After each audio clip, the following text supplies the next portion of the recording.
Hello my fellow investors and welcome back to another earnings report analysis video. Today guys, we are going to cover the company that had earnings today as of February 2nd, Apple. Now guys, before we actually get started with these earnings, of course, let me just remind everybody, this is not financial advice and that every investment is the present value of all future cash flow. And on top of that, I will have all of these earnings reports in the description below. So if you guys would like to see it, make sure to go and see it. Now, another thing that I would like to say in this video before we get started is I will not be at home this weekend. I am heading out to Florida and unfortunately I can't be making, I guess you could say, live videos. So today and tomorrow, meaning when this video comes out, will be Friday and then Saturday and then Sunday.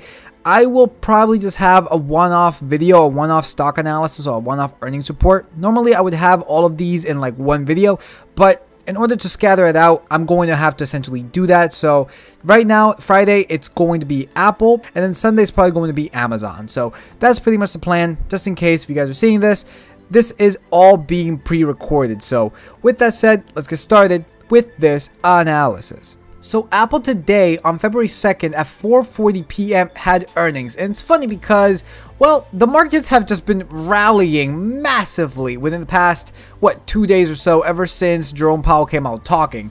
But it's funny because here we see Apple shares head south as iPhone weakness leads Q1 results miss.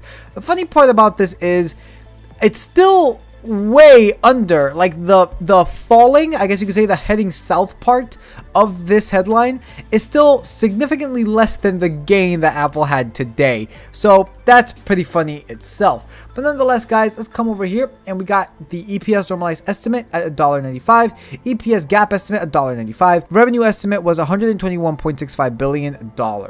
So now let's actually come over here and take a look at their first quarter results. Now, this is not the one that has all of the numbers. The numbers one is a separate one. I will have both for everybody linked in the description below. But nonetheless, we got over here. Apple reports first quarter results. Apple today announced financial results for its fiscal 2023 first quarter ended December 31st, 2022. The company posted quarterly revenue of $117.2 billion, down 5% year over year, and quarterly earnings per diluted share of $1.88. So remember, it was expecting $1.95, $1.88. That's really, really bad. And we have here a quote from the CEO, Tim Cook. We got over here, as we all continue to navigate challenging environment, we are proud to have our best line of products and services ever. And as always, we remain focused on the long term and are leading with our values in everything we do, said Tim Cook, Apple CEO. During the December quarter, we achieved a major milestone and are excited to report that we now have more than 2 billion active devices as part of our growing installed base. We set an all-time revenue record of $20.8 billion on our service business, and in spite of difficult macroeconomic environment and significant supply constraints, we grew total company revenue in constant currency basis, said Luca Maestri, Apple CFO. We generated $34 billion in operating cash flow and returned $25 billion to shareholders during the quarter while continuing to invest in our long-term growth plans. So let's actually come over here and take a look at the consolidated statements. We got total net sales, guys, in December 25th, 2021, $124 billion. And unfortunately, in December 31st, 2022, $117.2 billion. That was a pretty big drop. When it comes into the gross margin, we see another drop, $54.2 billion to $50.3 billion.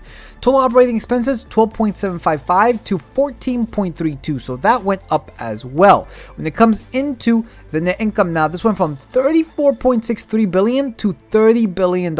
Another drop. When it comes to the basic earnings per share and diluted, we got a $2.11 and now it was $1.89, and diluted it was $2.10 and now it was $1.88. So as you can clearly see, everything has just completely like crashed hard. And I actually want to take a look at this. Net sales reported by reportable segment. Okay, this is interesting. We got here the Americas. That was a big decrease, $51.5 billion to $49.3 billion. In Europe, it went from $29.75 billion to $27.68 billion. In Greater China, $25.78 billion to $24 billion. In Japan, $7.11 billion to $6.75 billion.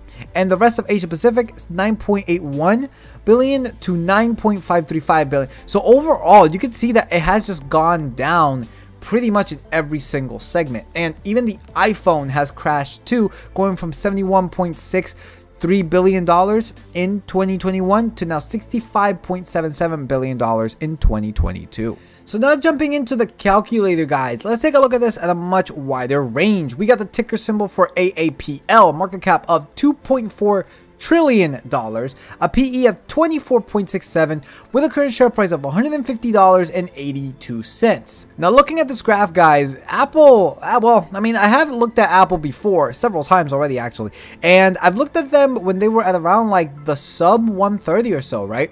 And at that point, I believe their PE was just under 20. But nonetheless, on the 1 year, they are down 14.23. Year to date, they're probably up. Yeah, they're up almost 20.6%. All of these companies are just up on the freaking year to date because apparently the market just doesn't think that Powell is actually telling the truth and that he's bluffing. So I'm gonna leave that rant for another video. But nonetheless, 52-week range, it is $124.17 to $179.61. Now, in the beginning of this video, I said, take a look at this headline, Apple's shares head south. Funny part of this is that, well, you know, on the intraday, it gained 3.71%. On the post-market, it's going down 2.5%. It's still lower than what it went up today. So overall, the net is still significantly positive by around like 1% or so. Now, they do pay out a dividend, a really tiny dividend of 92 cents per share, which ends up being a yield of 0.63, a payout ratio of 14.73, 5-year CAGR of 8.15 with a dividend growth of 9 years. Ex-dividend date passed as of November 4th. Payout date was on the 10th of November, and they pay their dividends quarterly. Based off of the current shares outstanding, off of this 92 cents, they pay out almost $15 billion. To be exact, it's a little bit less than 15. It's $14.67 billion in dividends every single year. And after this is paid out, guys, they're still left with $65.5 billion in free cash flow in the 5-year. And as of their last year, $96.8 billion. These payout ratios are 13.16% on the last year's free cash flow and 18.3% for the 5-year average. Looking at the fundamentals now, net income, we got 5 years ago of $59.5 billion, 1 year ago of $99.8 billion, increase of 68%. We got a slight dip here from 5 to 4 years ago, but then during COVID, it did recover by around $2 billion, and then after that, it just spiked, going from 57 to 94.68, but they have been able to maintain it. Overall, I'm giving this a 75%. Looking at the free cash flow, we see something very, very similar when it comes to the way that this graph moves. 5 years ago of $64 billion to 1 year ago of $111.4 billion, increase of 74% with an average of $80.2 billion. As you can see, again, a small dip from 5 to 4 years ago, but consistent increase afterwards. It was actually better than the net income because there really were no massive outliers. I'm giving this a 90%. Looking at the revenue, this one is also looking really good. 5 years ago of $265.6 billion to 1 year ago of $394.3 billion. That's an increase of almost 50%. Once again, small dip from 5 to 4 years ago, but they once again grew it from 4 to 3 to 2 to 1 year ago. I have this as 95. However, I'm seeing that there is a pretty big gap from 3 to 2 years ago. So I'm going to bring this down a little bit to like an 80% or so. Looking now at the assets minus liabilities, this is the one that surprises me every single time because even though they are still in the positive in the past 5 years, this is heading down, like very consistently heading down. That is very concerning. Average total assets, it is $343.78 billion. Average liabilities is $280 billion. Doing this difference, we get $64.1 billion. I'm sorry, but I'm giving this a 10%. I understand that they have a lot of assets minus liabilities left, but the fact that the graph is consistently decreasing over the past 5 years is a red flag for me when it comes to this metric. Now, looking at the cash flow minus liabilities, this one's also really surprising because you would think this thing to be getting deeper and deeper into the negatives. However, it is not. It is roughly remaining at around the average, which is negative $190.87 billion. And they've had a couple instances where they have brought it back a little bit here and there. So for that reason, I'm giving this a 50%. What this is pretty much telling me, guys, is that even though their liabilities are increasing, their cash flow is increasing much more or around like the same pace as that of their liabilities. So, you know, it's not neither good nor bad, but I think a 50% is a fair assessment. And now when it comes to the shares outstanding, this one's looking absolutely gorgeous. Guys, every single year, they have been buying back shares at a massive, massive amount. Going from 5 years ago of 19 billion shares to today of almost 16 billion shares. That is a buyback, guys, of 16.2% on the 5-year and a 3% on the previous year to the current year. That's massive. And on top of that, they've never issued shares within the past 5 years. I'm giving this a 100%. And when it comes to the cash and equivalents, they currently hold $23.64 billion with an average of $32.5 billion. Looking at the overall grades, guys, we gave the net income a 75%, free cash flow 90%, revenue 80%, assets minus liabilities 10%, cash flow minus liabilities 50%, and the shares outstanding of 100%. For an overall grade, believe it or not, of 75, I was expecting a lot higher than this.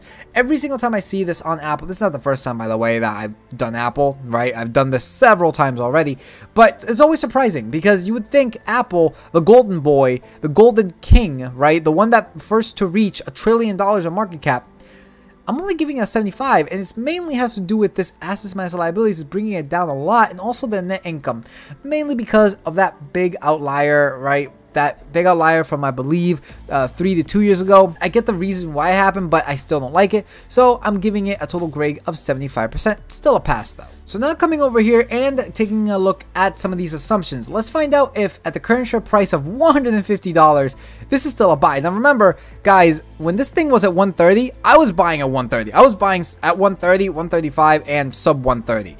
So at that point, I think I was still saying, remind me if I'm wrong, but I mean, you guys could take a look at my previous videos on Apple. I think I was still saying that even at like $200 or something like, or like a 180 or something like that, it was still a buy. And by the way, this holds true today if you guys are seeing the numbers right here. But nonetheless, I'm going to put a revenue growth of 4, 5, and 6%. I'm getting this from revenue growth forward on Seeking Alpha of 5.2%. So I'm saying 4, 5, and 6% essentially. For the predicted share buyback, I get that they have been doing 16.